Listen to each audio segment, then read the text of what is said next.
Summer routines live or die by how easy they are, and honestly, if something takes too much effort, I'm out. That's why Groons is my go-to. It's my one daily pack of gummies covering my greens, vitamins, and minerals. Plus, it has 6 grams of prebiotic fiber, which is more than 2 cups of broccoli. No mixing powders, no giant pills, no hassle. I just rip open the pack and I'm done. They taste good and they make it easy to stay on top of my health, even when life gets busy. Save up to 52% with the code PODCAST at Groons.co. That's code PODCAST at GRUNS.co. Hi, everybody. This is Dawn Mitchell, and welcome to Dawn of Sports. I always say this every week, but I'm really excited for this guest. Jim is really good friends with LaTroy Hawkins. You know who he is, a former star for the Twins, pitcher that was just amazing that I knew back with the Chicago Cubs.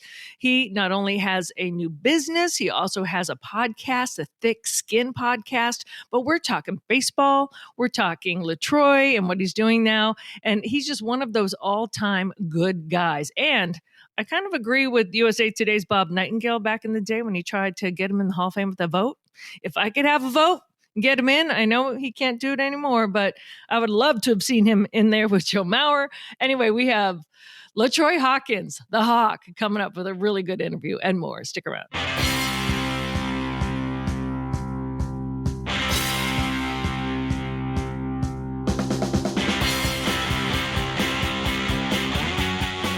Yes, welcome back to Dawn of Sports. Yes, this is show stars Don Mitchell of Fox 9. I'm Jim Souhan from the Star Tribune. Brandon Morton is our longtime producer. A lot to get to today. We will finish the show with a nice long chat with my old friend LaTroy Hawkins. Don actually covered him in Chicago as well as up here. And LaTroy's always been one of my favorites. Great wide-ranging conversation, as they say. We talk about everything from to the Twins' new bullpen to his relationship with Patrick Mahomes and Taylor Swift. Not his relationship with Taylor Swift, but we talk about Taylor Swift.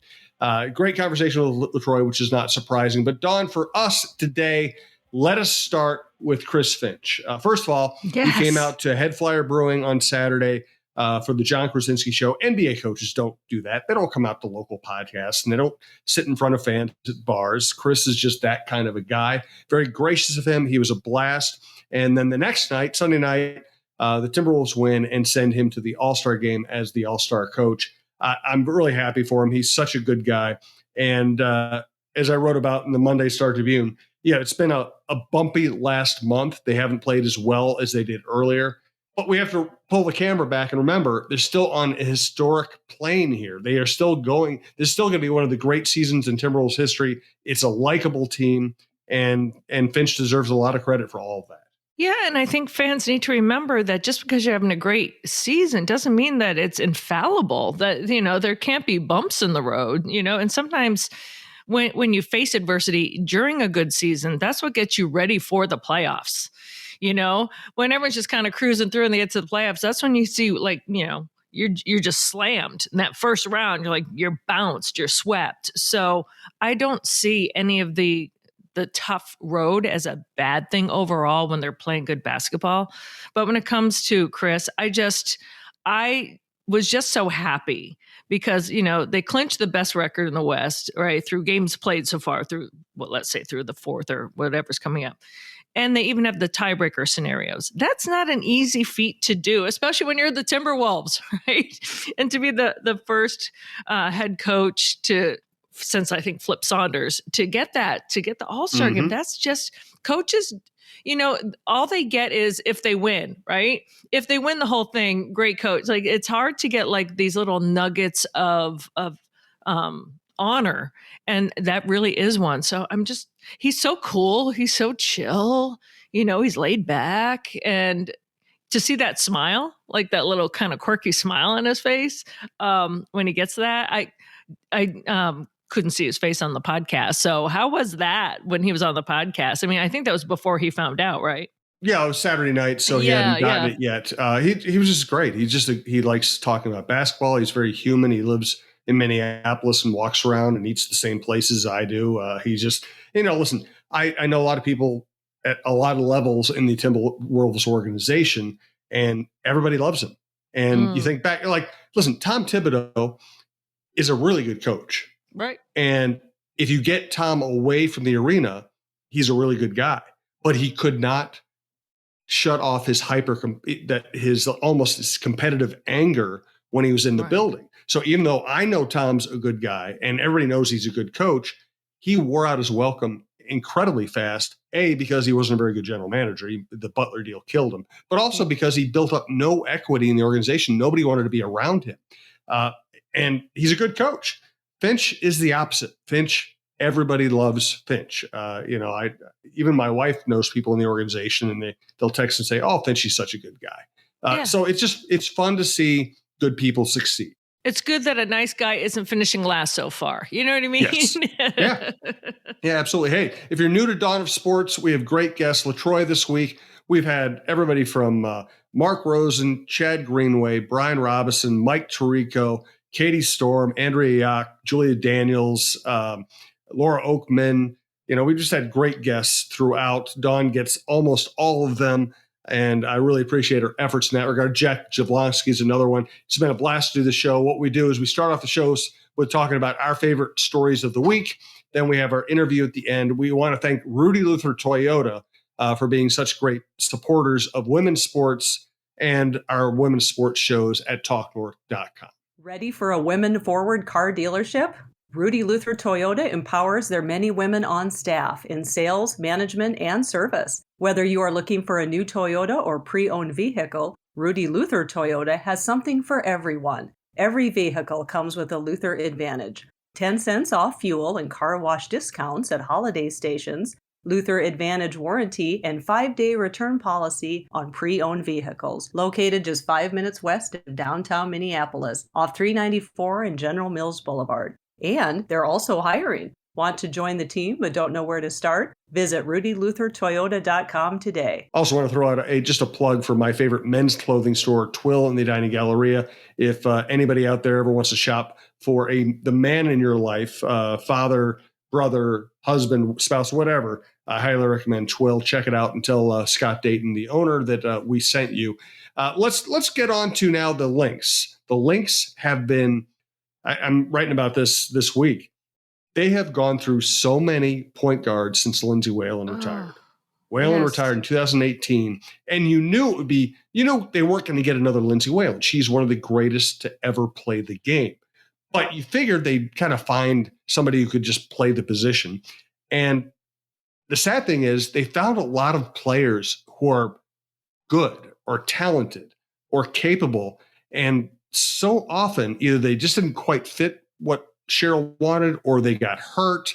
They've had a lot of injuries at the position, and they've had a lot of people come in and just not quite be good enough. And now they go out and get Courtney Williams, who's a true starting point guard in the league, coming off her best season. They get Heidemann, who's going to be a very strong backup. They might have finally found a combination that will solidify that position.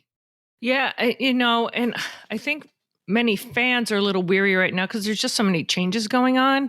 Like someone texted me, well, not texted, messaged me going, I don't even know anybody that's on the Lynx right now other than Nafisa Collier. And I'm like, well, that's just the nature of sports. Why is this so different? I think because for a long time, everyone was used to the Lindsays, the Simones, and I think the patience has to be there. And it's hard everyone wants a point guard to be another Lindsay Whalen. Well, she's a once in a lifetime generational talent. Like, give these other players a chance, So if you get Courtney Williams in, I think forward Alana Smith is going to be good. Bridget Carlton is back. Nafisa Collier, she's already going to the Olympic qualifiers again. I mean, you have talent on this team. Like, let's get our head out of the past and put it in the now. And when you have a coach like Cheryl who can get the best out of everyone when it comes to players, let her work her magic. Let them get together. I have high hopes for Courtney Williams, but you're right. There's so many injuries. You can't know when an injury is going to hit someone. You also can't put your finger, Jim, and you've seen this on a long time, on the chemistry. A team has to have chemistry. You have to be able to work the offense. You have to have all of that in a short amount of time. So I just think maybe patience will be the key. And hopefully we'll keep our fingers crossed and see how it all gels together. Right. And big picture, they were always going to have to rebuild. They kind of hung in there after Lindsay retired and after the championships were over. They actually hung in there. They got to the semifinals in 2020 with a team that I didn't think was particularly all that deep or talented, and they found a way. But there was always going to be a lull. And part of the lull was the fact that when they got a good point guard like Clarendon was a very good player who really fit what Cheryl wanted. A leader, tough defender, a thinker, somebody who could orchestrate an offense. And Clarendon just couldn't stay healthy. And so even when they've had good players, it hasn't necessarily worked out. Collier has gone from being a very good player to being a star, and she might become a superstar. Yeah. They need to get Diamond Miller healthy. They need to use the 7th pick in the draft well this year. And I think all those things with Courtney Williams, with Heidemann, they have a chance to get back to being, an above 500 playoff team. That's probably the realistic goal here. And I was I was surprised. I don't know if you were that when Nicolina Milic, I hope I'm saying, I always mess up her last name. She always laughs at me. She's sitting out. She's going to stay overseas. Yeah. So it's too bad. She's a nice player. She is, and she has size and she has some creativity around the rim. And Jessica Shepard's not going to play. And those are losses. I don't think they prevent this from being a good team. Exactly. I'm with you on that. And I think we would hear more if whoa, that superstar is going to sit out. Other than Nafisa, they don't really have superstars yet. No, she's the key, no doubt about it. And I think Courtney Williams will help a great deal. Let's do our Minnesota Aurora minute. I just wanted to highlight somebody I got a chance to talk to early last season. That was Tiana Harris. She played at a couple different places in college. She came up here. She really didn't have any idea what the Minnesota Aurora was. She found out about them. She ended up jumping in. She ended up leading the team in minutes last year. Very strong, physical defender. This isn't new news, but I want to highlight it. She signed her first professional contract with FC Fleury 91, who play in Division I Feminine, the first division. And if I messed up any pronunciations, I'm going to apologize. It's the first division of women's soccer / football in France. It's a really cool thing that someone who didn't even know what the Minnesota Aurora was ends up playing for the Aurora, having a great season, and then getting to sign a professional contract. That's what it's all about for this organization.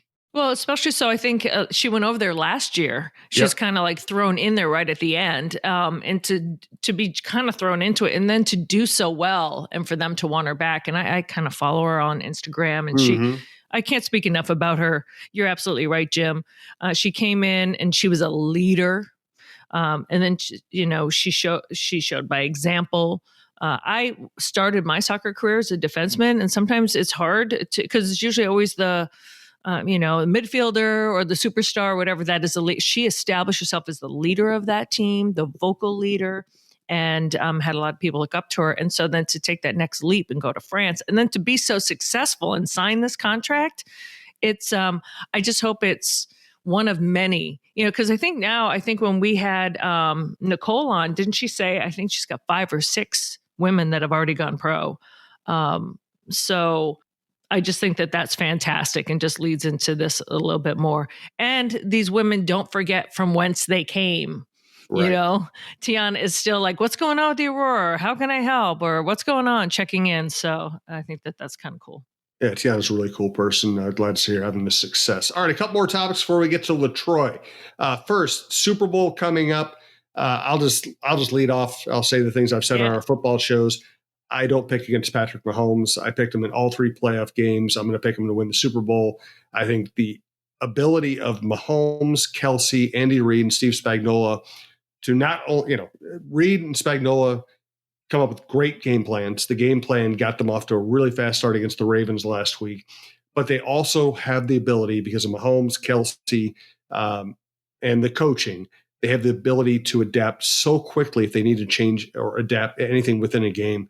The 49ers are excellent. They're great. I'm still going to pick Patrick Mahomes and the Chiefs. I'm with you, but I love the storylines of both teams.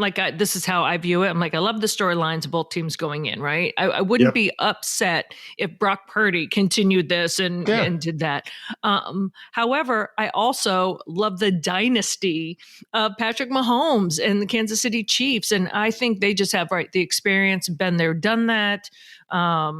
Not to say this is going to be a cakewalk by any means. And then on the flip side, I like to see Christian McCaffrey finally get, the Super Bowl, why he wanted to be traded, So I just, as a viewer, not even as what we do for a profession, as a viewer, I'm like, this is so loaded with so many storylines. I just love it. But Patrick Mahomes has been there, done that. And we'll hear later from LaTroy Hawkins, and he talks about this too, how Patrick is a leader of this team. And when you've already been to the big game and you've already won it, how to get your guys in certain moments and to get them over the hump. The moment won't be too big for them. And I'm not saying it's going to be too big for the 49ers. I'm just like, I'm with you. I think they're going to continue. Back to back is always so hard to do. And that, some teams are like, well, we've been here before, we're easily going to win it. No, they want to prove it again.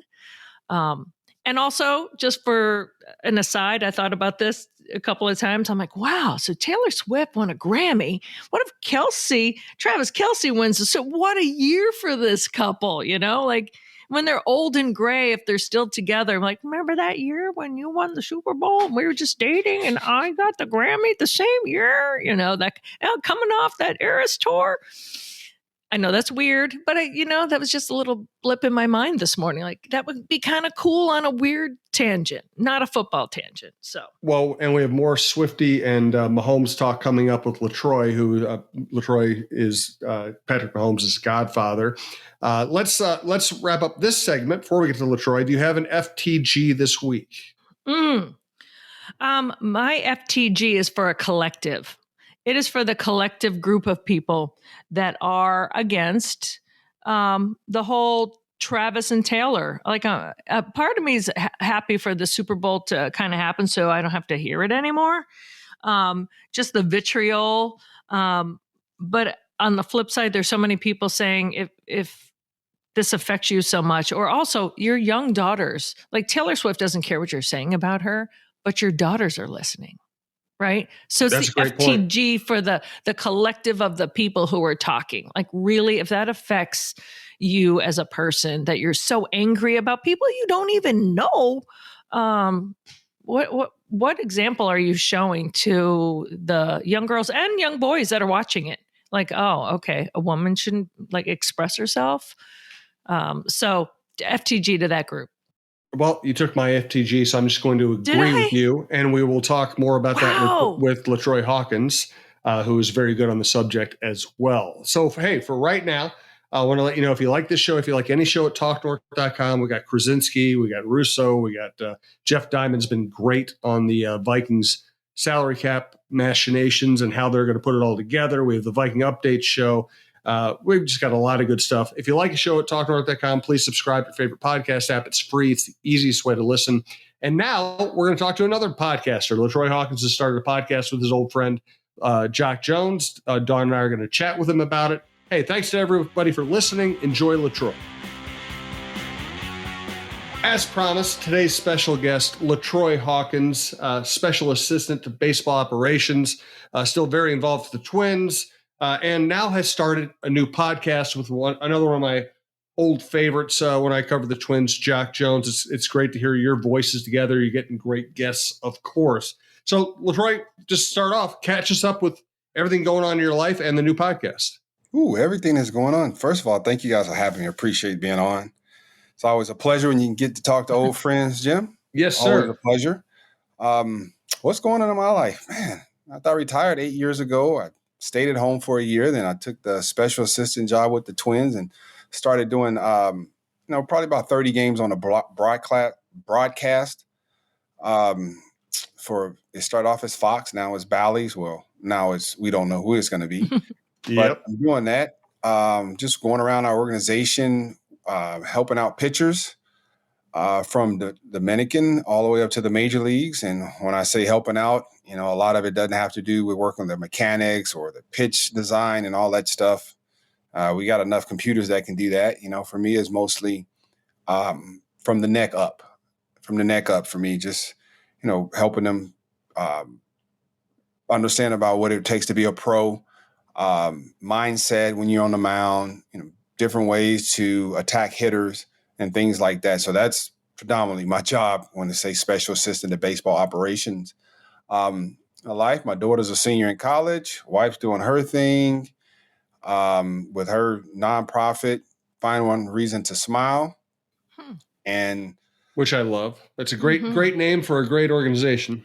Yep. And we work with domestic violence survivors, male and females.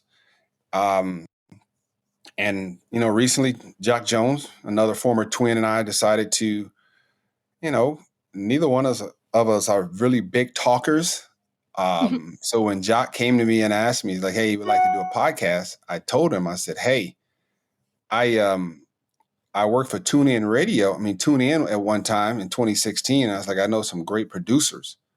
So let me reach out to Jeremiah Tittle and see what he can, if he can help us. And he said, sure, he could. And talked about what we wanted the podcast to be about. So we came up with the name, and the name is Thick Skin with Jock and Hawk. And that's on Instagram. Our Instagram page is thick_skin_podcast. And we're talking about, when the media gets it wrong, guys have a chance to what? Guys have a chance to tell their side of the story. And our very first episode was with my buddy Jock Jones and the situation he found himself in back in 2017 when he was the assistant hitting coach with the Washington Nationals, and the media made it out to be it was revenge porn, and that wasn't the definition of revenge porn back then. And the first episode, he gets a chance to apologize for his wrongdoing and also give you insight of actually, what happened. And he apologized to the young lady. He apologized to everybody that believed in him, and he did some soul searching. And I thought it was the best way to start off a podcast being called Thick Skin, because, the criticism, the being blackballed and all the things that he had to deal with, he needed thick skin. He needed thick skin. I texted with Jock a couple of times the last few days. Sounds like he's still living in San Diego and doing pretty well. Yeah, he's doing great. He's doing great. And during that time, he took that time out to go back and go to college and get his college degree. Mm-hmm. He did that. Also did some reflection, therapist, strengthened his relationship with his kids, and just a little soul searching, and understood, we all make mistakes, and he deserves a second chance. And me being his big brother, anything I do, he's going to be a part of.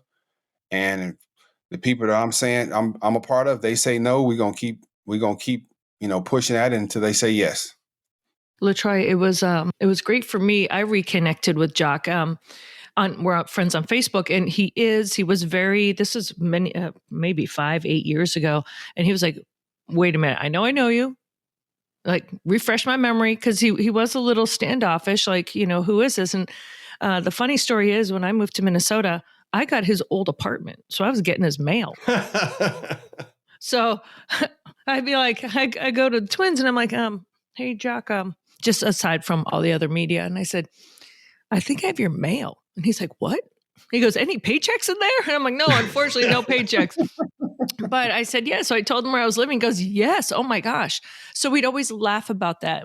And, not that we became super close, you always try to maintain the boundary, especially a woman. For me, I always maintain professional boundaries. I'm not buddies with the players. Just how I've learned that in my career. But we always just kind of, that was our joke, our laugh. And I'm like, yeah, Macy's wondering where the heck you are. Here's your 10% discount, that kind of stuff. And we'd have this joke. So I don't know, it was a friend suggestion or something like that. And so I just sent him a note like, hey, your Macy's discount is still waiting for you. And then he just laughed. And so we have been friends that way on Facebook. And it has been wonderful for me. I saw him when he posted the pictures when he got his degree. And he's posting pictures about, whether he's getting back in shape or something with his kids. And I'm so glad you were doing this, because people from the outside don't see many athletes as humans, Yeah. And they hold athletes, and I say they because it's fans as well, hold athletes sometimes to this impossible plateau, that you have to be perfect, that you can't stumble, that you can't make a mistake, and that they're not human. And so for me, that's just been beautiful to see him kind of have this metamorphosis. So I'm so glad you guys are doing that podcast. Yeah. And, Jock he's always been a quiet guy. And it's funny because my mom passed away in July of 2020. And his mom, Miss Linda, Mama Linda, with Mama L, I call her. She checks on me every month. She sends me a text. How you doing? How you doing, son? How you doing? How you doing? And 2 days ago, she was like, I want to thank you, LaTroy, for, being a big brother to Jock, because I'm seeing a side of him I didn't know he had. And I was like, that's what the podcast is for, so people can see a different side of us. Yeah. And she was like, that's my own son. I didn't know, I'd never seen that side. And she was like, I appreciate you. And I was like, no, I appreciate you more, because she's checked on me every month since my mom passed away. Yep. And my condolences on that. I've lost both my parents, and me too. Losing your parents is, I would say I lost the rudder, my compass, Yes. and it doesn't go away. I mean, I think we just learn to deal with it a little bit more, but it's one of the most earth shattering things I think can happen to you. So I'm really sorry about that. Yeah, you're right. And, it's when you go through it, it's like you lose the first person who ever loves you unconditionally. Yeah. And it's something to deal with. But I tell my brothers, and when I speak to people, I say, she prepared us to live without her. And I think she did her job. Even though we miss her, she prepared us to live without her, because she knew if it goes the way it's supposed to go, eventually we were going to have to live without our parents. So I always give her credit for preparing me for that. Wow. Well, it's true. Yeah. Mm-hmm. And LaTroy, this is old ground. We've talked about this before, and it's probably pretty well known by Twin fans, but I'm just always fascinated by your career path. I mean, I remember going down to Gary, or where was it? Where did you play the low A ball? Fort Wayne.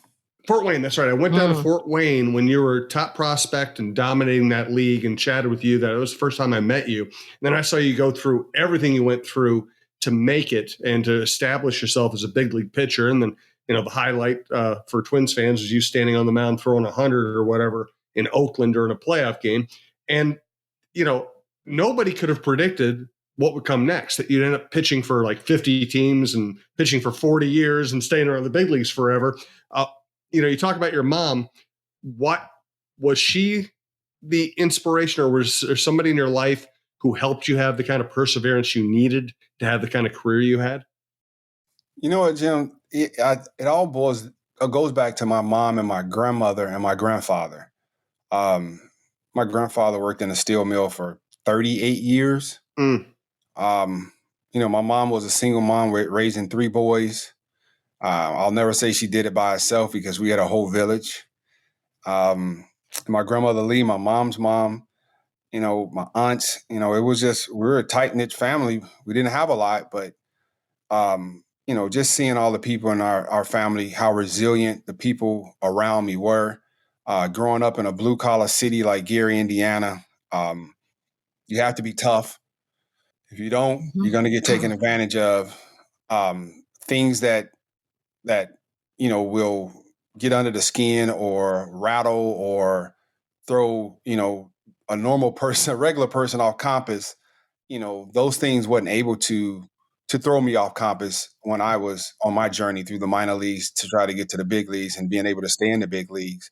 The perseverance, just being, just seeing things from a Gary, Indiana, a Midwest blue collar perspective. I think that definitely helped me through all the ups and the downs. Like you said, those first couple years in the major leagues, they wasn't pretty. But I didn't give up. I did not give up. And I have to give praise to the great Tom Kelly, because I didn't give up on myself, because TK never gave up on me. TK never gave up on me. I don't care how bad I was. He never gave up on me. He saw something inside of me that I didn't see in myself. And without TK being in my corner, I don't think my career lasts 21 years. I really don't. But, TK being a great talent evaluator, he was a mentor, and you don't appreciate these things when you're going through it. You don't. I didn't appreciate all this until I left Minnesota, to think about how inspirational that TK was in my major league development. So, so I got my grandparents, my mom, in the minor leagues, and just, everything that was instilled in me. And then once I got to the major leagues, I had TK. And when I left TK, I went right to Dusty Baker. So I think my foundation was solid.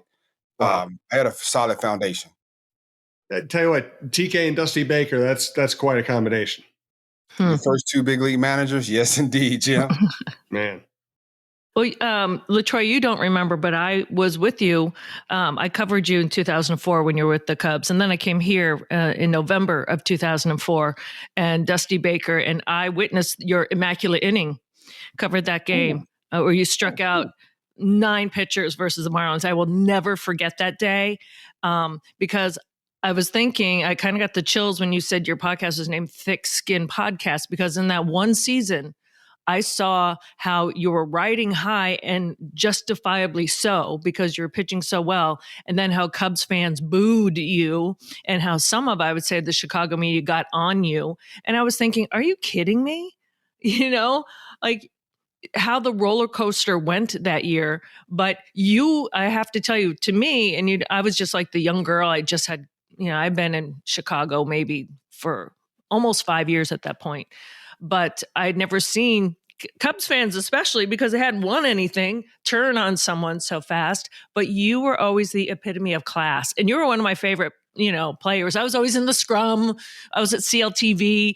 I wasn't like one of the 4 major stations, but you were always my favorite. But I will never forget, I've had some distinct moments. I was there with the Bartman ball, years at a different point. But to see you pitch that immaculate inning, it's one of those moments that are like forever embedded in my mind. I don't know where that stands in your whole illustrious career of 20 plus years, but that was an amazing, just 9 pitches to like do away with them. I was like blown away. It was, and you're right, man. That time in Chicago was definitely one of the tougher seasons for me in my major league career. And only because I left Minnesota, where everybody's Minnesota nice. Yeah. To walk into the hornet's nest of the Chicago media. Mm-hmm. Was I rough around the edges when it came to dealing with some of the stuff that the media was writing and saying? Yes, because, where I'm from, if you attack me, I'm very well prepared to snap back. Right. And was it the right thing to do at the time? No, but I felt like I was defending myself because I didn't have anybody to defend me. And the only body that could defend LaTroy at that time was LaTroy. That immaculate inning was September 11th, 2004. Yes. Mm-hmm. September 11th. I didn't know that I threw that until 2012 when I signed with the Angels. I was signing autographs at Disney out in Anaheim. And a guy wanted me to write it on a ball. Wow. And I'm like, what are you talking about? I got over 10 years in the major leagues at this time, and I had no clue. Really? No clue. No clue at all. Blue. I was like, what? Immaculate. I didn't even know it after the game. Nobody told me. Weird. Stop. Nobody Are you kidding me? Nobody told me. It was 8 years later when I found out. That's crazy. Oh my goodness. 8 I knew years that later. day. I had no clue. Ugh. Even if you listen to the announcement, to my knowledge, I've watched it recently in the last 2 months. The Actually, I game watched it. itself? Yeah, Oh, the like the feed. broadcast? They Oh, they yeah. don't talk about immaculate inning. They just like he struck out the side in 9 pitches. Oh, They being don't at talk the about game, we knew. Yeah. Wow. wow. That's amazing to me. Nope.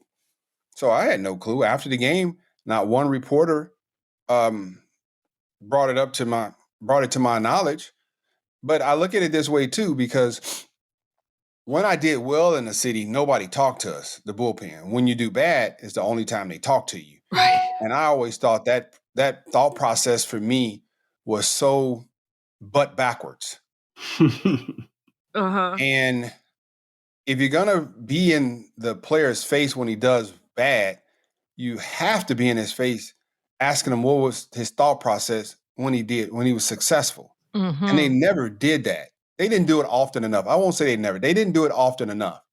And a lot of times when I did convert a save, I was doing the quarterback thing. I was giving credit to the guys who pitched before me Right. because those guys got no airtime. They got none. Right. And in my mind, the bullpen is one of the most important pieces of a team. So whoever comes out of the bullpen, they're important. They're coming in the game in a very important spot. You can lose the game in the 6th inning, you can lose it in the 9th inning, or you can lose it in the 1st. So at Right. those pivotal moments, I don't think back then we looked at all those pivotal moments where, whoa, this game could have got out of hand had Tony Fiore, Jim, hadn't came in and put the flames out. The vulture, right. And handed the ball to LaTroy, and then LaTroy was able to hand it to Eddie Guardado. Without Tony, without J.C. Romero, without Mike Jackson and all those guys, like it's not possible. Mm-hmm. It's not possible. So I just always thought like they only came to talk to you when you did bad, and I didn't like that. Mm. Well, you're leading into a topic I really wanted to get into with you today, and that is the Twins this year. You guys had an excellent bullpen because of you, because of Eddie, and then there were some underrated people who ended up mixing there. Like I said, Tony Fiore was not exactly a top prospect, but he pitched really well for you guys. This is current Twins team now. I'm not sure we've ever seen this kind of collection of arms in a Twins bullpen. Not only you have Duran, who throws about 103. You have Brock Stewart, who throws about 101 with break. You got Jax, who throws about 98. You got Varland, who throws about 100 when he is a reliever as opposed to being a starter. Thielbar has been excellent for this team, and they keep adding. They keep adding outstanding bullpen arms. They got Topa in the trade. I'm interested in your perspective on where this team is headed with that, and if you see that as kind of an evolution where for some of these starters, they're only really going to want them to go 5 innings because they want to get to the bullpen arms. Well, it has been an evolution for the Minnesota Twins because I think we were behind the curve with the guys with the 95 plus fastball consistently. Derek and Thad have done a great job of keying in on guys that we needed in this bullpen. I think our player development has done a great job helping guys gain more miles per hour on their fastball. So it's been a collective. It's been a collective effort from player development, the front office, and the major league staff being able to develop these arms that we've seen from the teams have won over the last 8 years. What we needed to be successful from a bullpen perspective. When you start talking about the starters, last year I think we were either first or second in innings pitch or innings per start from a starter. Mm-hmm. And the year before, Rocco took a lot of heat because our guys are only going 3 and 4 and sometimes 5 innings. Well, when you have the horses where you can keep guys out there longer, then you keep them. But when you don't, you got to get them out of there. And I don't think a lot of fans really understand that because, their mentality is, they're going on analytics. Well, we're going on our, what we have, our, what with the hand that we're dealt. So, and when you're doing that, you're wearing the bullpen out, because when the bullpen has to cover 4 innings every night, that's going to catch up. That's going to catch up to you. Last year, we were able to get past that and push guys to that 6th inning, and now your bullpen is only having to cover 3 innings a night, maybe 2 2/3 or something. That's when your bullpen takes that next step, because guys are always well rested, so they're going to feel good. And when you're feeling good out there, that helps with your performance a lot of the time. But you're right, we have some guys, we got some arms. We got Alcala. Hopefully he's healthy this year and he can come back. He's 97 and 99 miles an hour himself with a nice slider.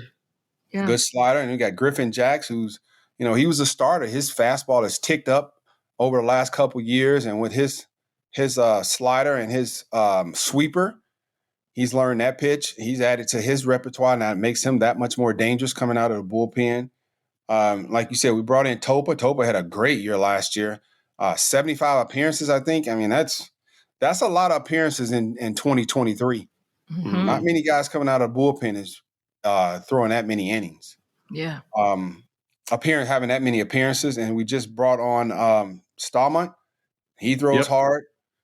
So, I mean, we've tried to replace a couple guys and that we left. We got Sonny Gray that left, and when you have Maeda left, and hopefully Paddock can, come back off of Tommy John surgery and, be the pitcher we thought he could be when we traded for him from San Diego. And I'm a big Bailey Ober fan. I'm a huge Bailey Ober fan. Yeah, him too. Bailey is just a guy. He's going to go out there. It's not going to be uber pretty and anything. He's going to go out there and do his job. He's going to get the job. Will he give us some home runs? Yes, it's part of it. He's going to give some home runs. But I love the way his mound presence. I like his pitch mix. I like how he attacks the zone. Doesn't walk a lot of guys. So when you don't walk a lot of guys, so people don't know, when you don't walk a lot of guys, that means one thing. You're in the strike zone a lot. So when you're in the strike zone, guys, major league hitters, they're going to hit strikes. So he's going to give up some. But he's not giving up free passes. And that's that's my admiration with my big boy Bailey Ober. And we got, Lopez, who's coming off an incredible season. And you know what? If he can keep progressing, to that Cy Young type of expectations that he has for himself and we have on him, that helps with our fan base trading him for Luis Arias. And, that just helps for that. And we needed the pitching, and to get a good pitcher, you got to give up something good. And we had to give up a really good hitter to get a really good pitcher. And then Joe Ryan, hopefully he can have a bounce back season. Not that he had a terrible season, but he had that stretch towards the end of the season where he just, he wasn't out there long. He was giving up a whole lot of home runs. And hopefully he can continue to work on his off-speed pitches so he can reduce some of those home runs that he gave up last year. And you know what? We have a good team. We just need our young guys not to have that sophomore slump. Mm-hmm. And if we can keep them from having that sophomore slump, I think we're going to be a very good team in the National League. And we're going to be at the top of the American League Central. And hopefully we're winning some games late in October. LaTroy, I know you. Oh, sorry, Jim. No, go ahead. I know that you you deal with so many different personalities when you're dealing with the pitcher. But when you said earlier that you work from the neck up, what is maybe the number one thing overall, or maybe there's a couple that you have to deal with young pitchers, especially so they don't get into a sophomore slump, or what do you see generally? Is it hard where they think they're going to be like a starter and they move to, middle relief or closer, or what's the number one from the neck up issue that you work on with these kids? The number one issue is confidence. Reminding them that they are good enough. Because I think I'm probably the one guy that doesn't overload them with information. Yeah. And in this day and age, some guys get overloaded with information. And as an organization, we do a good job of not or I won't say not, we do a good job of being conscious of trying not to do that. But with me, they know I'm not going to overload them with information. What I'm giving them is simple. And I always tell them, what I'm telling you is from experience, from the book of done did it, or the book of been there and done that. So it's not coming from a computer. It's not coming from Rapsodo or Trackman. It's coming from Hawkman. But it's all about working with their, just helping them a mentality. There's a mentality that you have to have, and helping them understand, like, you know what, that guy that you're facing, he want to drive a nice car. Yeah. He want to have a nice house. He want to eat at the finest restaurants. You got to make sure, you got to find a way where you can cut one of those 3 things he like to do. You got to find a way you can take one of those from him. Find out, because if you don't, so he's going to take one from you. He's going to take one from you. So we got to figure it out. And it starts with confidence. Then it goes to being able to execute a plan. And when you can execute a plan with the mentality, it works in your favor. It works in your favor from a baseball perspective. And it also is, I always tell them, remember, hitting is hard. Hitting is hard. So don't give them a lot of credit. Oh, that's awesome. Hey, I want to get at least one more topic, but first, tell me about you have a local business you're involved with, XL Power Bikes. Tell me about that. Yeah. During the pandemic, the shortened season in 2020, good friend of mine, Eric Weber, you've probably seen some of the stories. He's in my fan club. When he was, I met him when he was probably a sophomore in high school. He's the kid that I gave my BMW to go to the prom, his senior prom out in Hastings. Oh, I remember that story. That was great. Yes, it was Eric. He's graduated from college, one of the best men in his wedding. And during the pandemic, he started this company where he bought these electric bikes and just rented them out on the riverfront down in Hastings. So he was like, hey, when you come up here, I'll give you a bike to ride back and forth to the ballpark. So he brought me a bike 2 days in. I was like, hey, let's buy about 15 more of these bikes. These things are incredible. Wow. Tried to order them. They were sold out because of the pandemic. People were trying to get outside. And later on that year, he had rented to a family, and the guy wanted to start his own company. So he brought Eric in and, said, raise some money and we can start the company. So we raised some money. We started the company, and the rest is history. We're out of River Falls. We got 4 bikes on the market right now. And if you go to xlpowerbikes.com, you can see the bikes. We got the City Slicker. We have the Hawk, named after me. We have the Showtime, named after what I named Patrick Mahomes. Yeah. And we your have godson, right? Isn't Patrick Mahomes your godson? Yeah. Patrick, yes. And then we have the Big Ticket, which we named after Kevin Garnett. Oh, that's awesome. And we also added, over the last couple of years, a hunting bike with the hunting colors, super quiet. The motor's amazing to get up and down, the mountain or some rough terrain. So, I'll be in Minnesota in March for the big outdoors convention over in St. Paul. I'll be be there with our booth. I'll be signing autographs for, people that come by the booth, and hopefully we can sell some more bikes. And it's starting our 5th year, and business has been steady, getting better every year. It's getting better every year. Is the Hawk your favorite? You know what? Actually, the Big Ticket is my favorite. The Big Ticket. Awesome. I love the Big Ticket. It's big. It's probably about 72 pounds. Wow. And I was a big Kevin Garnett fan, so it was perfect for me. Does it trash talk while you're driving it? No, I wish we could get it to do that, but right. We're steady updating a lot of the features that we have. Change the throttle to the other side from the right side to the left side. We're just trying to make the bike better. It's user friendly. It's great for people who, I always tell people it's great for couples, because a lot of times when it's a couple, somebody's going to be in better shape than the other. And someone's going to be lagging behind and needing your bike. Somebody's going to be lagging behind. You're correct. And with the bike, the battery goes 40 to 50 miles. So, I mean, you can keep up with your spouse, all the time. And if you guys can go out on a long ride and don't have to worry about getting too tired and having to come back, you can just you can pedal assistance 1 through 5, or you can be on 0 and you can use it as a regular bike. Oh, awesome. Yep. That's cool. Well, thanks for telling us about that. Now it's Super Bowl week. So tell us if you have any good insights into Patrick Mahomes. Also, what have you made of the whole Taylor Swift scene? Ooh, insight on Patrick. You know what? Chatted with him for a little bit yesterday. He's always the same. He's always cool, calm, and collective, man. It's like he understands what he has to do. He understands. He's a great leader because he understands how to get his guys around him ready to play.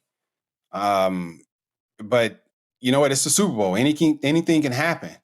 But I think this Super Bowl will mean a lot more to everybody in that Kansas City Chiefs organization and all Kansas City Chiefs fans because of the type of season that they had. They had a very up and down season. I think they ended up 11-6 in the regular season. And, a lot of people counted them out to being in this situation right here, being in the Super Bowl again, being in a position where they can defend their championship last year. So this one I think is going to be a little bit more sweeter for all those guys and all the Chiefs fans. And I have no doubt they're going to pull it off. And the Taylor Swift effect, you know what? I think people are in an uproar over nothing. I think people find a way to hate everything if they don't approve of it. Taylor's just another girlfriend who happens to be a mega superstar supporting her man. Mm-hmm. That's all she is. That's all she is. And I hope and I wish people just saw her as that. I understand what the NFL is doing, and hey, they showing her, that's fine. At first I was like, why? But once you really start to sit down and think about it, her ability to bring in a whole different demographic of fans to the NFL is something we've never seen before. Never seen it. And $330 million too. That's a lot of money. The NFL's going to keep showing her. Yeah, but she got girls, young girls, yes, watching football. Yes. I don't see the problem with that. We should be applauding that and not trying to tear her down or tear the NFL down because of that. I think that I tell people she don't control the camera. She don't. She really don't. She don't. Well, that's the thing, LaTroy. She's sitting in a booth with everybody else. She's not asking for attention. Right. And here's the other thing. Not only is she not asking for attention, the cameras are, I think the New York Times did a piece on this. The cameras are on her about 25 seconds a game. Yeah, combined. Yes. Right. I was going to get to that too. I was going to get to that. And I'm like, that's the next, I said, if out of 25 seconds, no more than 40 seconds of the game, you see her and that bugs you out of a 3.5-hour game.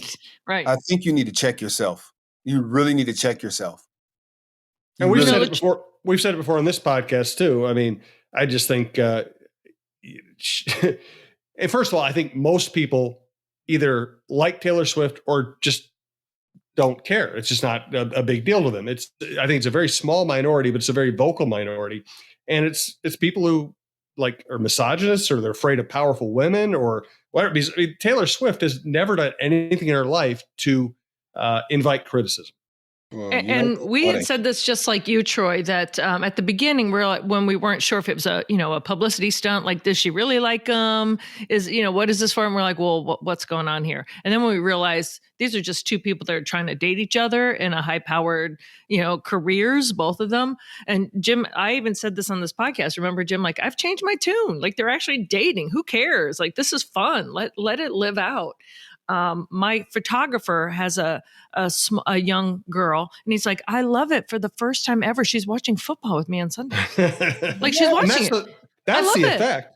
She's brought in so many people. She's great for their business. She's a great human being.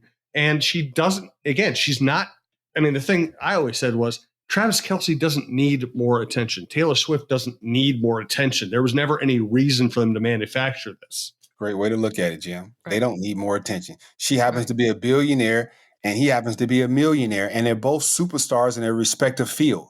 Yes. They're both superstars. And they're both great people too. And they're both great people because Kelsey is a good dude. He is a solid dude. But I don't like people just never cease to amaze me, man. Like my mama used to always say, man, you can't satisfy everybody. Right. You can't satisfy everybody. Somebody's gonna have something to say. They're gonna have something to say. And people who are fed up with 40 seconds of Taylor Swift out of a 3-hour and 30-minute game, they have issues. She's on camera less than long snappers. Exactly. Hey, well, and everyone loved when Jason Kelsey took his shirt off and jumped out of the suite and like kind of made a spectacle. You know, some of my friends were like, "Why are you showing Jason? Why are you making a big deal? How many seconds are he on? Who do you sound like?" You know, which I love the Jason taking the shirt off and doing that. And I love it when they go, I love seeing people's reactions to what's going on in a game. That's, you know, we don't live in a world that is all about this. Like, you know, that's why we always say, hey, give me a cutaway. Show me fan reactions. Give me the heroes. Give the atmosphere. And that is the atmosphere. That's the atmosphere. And she just happened to be a megastar. And she hadn't said one word, one word. Kelsey hadn't said one word. They hadn't said anything. Yeah. Everything that's being said is from somebody else's perspective. Mm-hmm. They hadn't said anything. And you know what? That's great because nobody needs to know. They're dating. They're having fun. They're both young. And I tell you what, 98% of the population wish they were them. Yeah. It's like the Marilyn Monroe or Joe DiMaggio, you know? Yes. Higher than 98. Higher than 98? Yes. Higher than 98. Well, hey, LaTroy, always great catching up with you. Really appreciate the conversation as always. I'm sure we'll talk again soon. Any final thoughts for us? Anything else you want to chat about before we let you go? No, just, hey, if you're out there listening to podcasts, you listen to this podcast, listen to Thick Skin Podcast, wherever you get your podcasts from, come check us out. Jock and I were just talking about what we know, and that's baseball and a few other things. Beautiful. All right, LaTroy, we'll catch up again soon. Really appreciate the time, and I don't know that I'm going to be in spring training, but I'm sure I'll see you at some point this year. All right, you guys be good. Thank you, LaTroy. Thank you.